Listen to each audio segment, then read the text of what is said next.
Hi folks, welcome to RJA Impact. Yes, all the rumours and the evidence of an expanding waistline that gave them credibility were confirmed, as the now convicted fraudster Elizabeth Holmes was confirmed to have given birth to her second child. This fact was used, perhaps cynically, in the eyes of a lot of observers by her defence team as they sought to keep her out of jail. Her sentence is due to commence on April the 27th. In the latest court papers to be lodged by her team, they cited two very young children and the fact that she is not a flight risk as reasons why she should stay out of jail. And this is all in connection with her appeal against the trial verdict and sentence which otherwise she would be serving during the appeal process. They, i.e. her attorneys, went on to say Ms. Holmes has deep ties to the community. She is the mother of two very young children. She has close relationships with family and friends, many of whom submitted letters at sentencing vouching for her good character, and she volunteers with a rape crisis and counselling organisation, the court's filing read.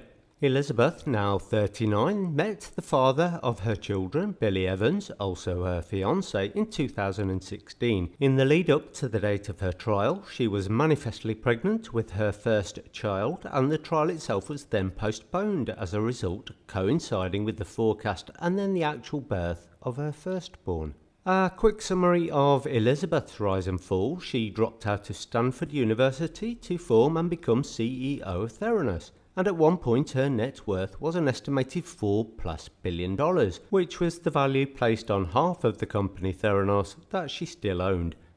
The company said it had revolutionary blood testing capabilities, being able to undertake multiple tests based on a fingerstick test or a few drops of blood. All the claims by the company and Holmes, together with her erstwhile partner and love interest Ramesh Sunny Balwani, were found to be grossly exaggerated, and part of a conviction was against investors who between them put in over $150 million in seed capital.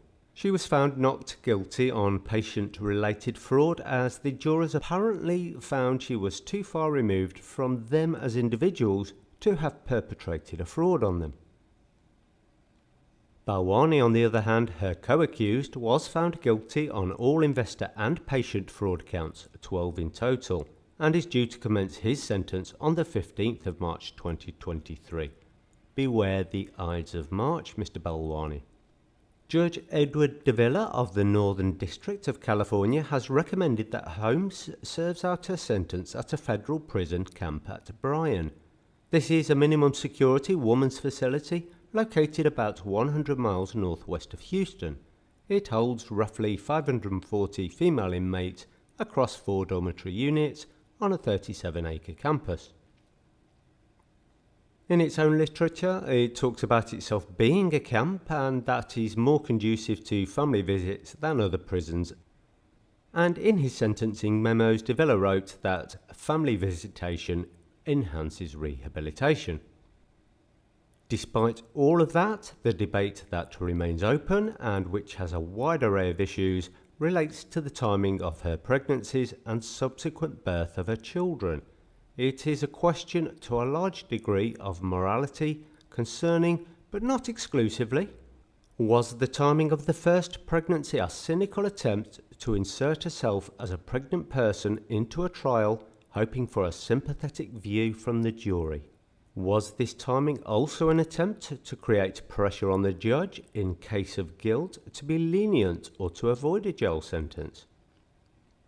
Now, given that her conviction and then the conception of her second child took place between the conviction and the date of her sentencing, was this an attempt to sway the judge to leniency in his sentencing and the type of jail she may face, and also make him more inclined to give her bail while she works through her appeal?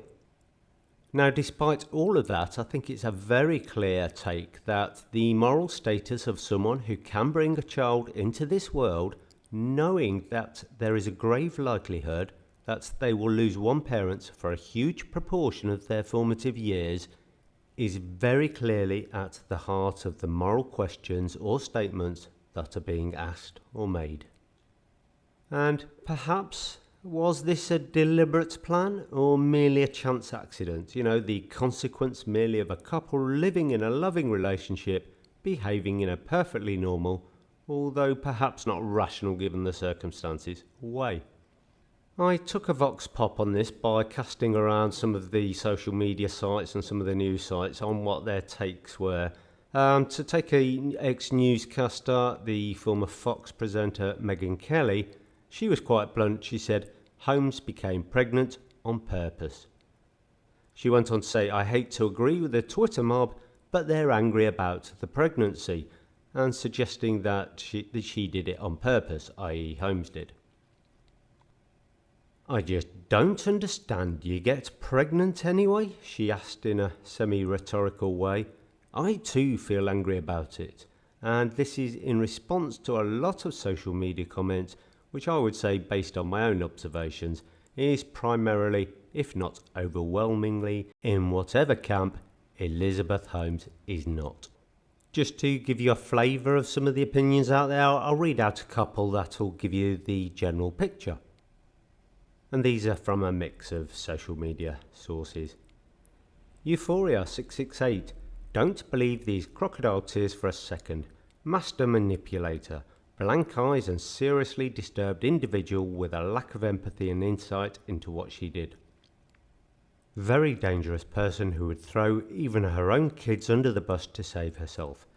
Who in their right mind gets pregnant staring down a long prison sentence. Selfish in every way. Oh, and by the way, the spellings here are from the original blogs or postings. Blackbirds. Very obvious that's what she planned to do to avoid prison time, as she wanted house arrest.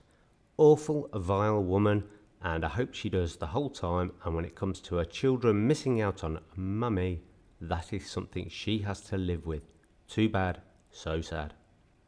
Muzzy Mittens. I feel awful for Elizabeth Holmes' children, just as I feel awful for all the millions of children who are separated from their parents due to incarceration.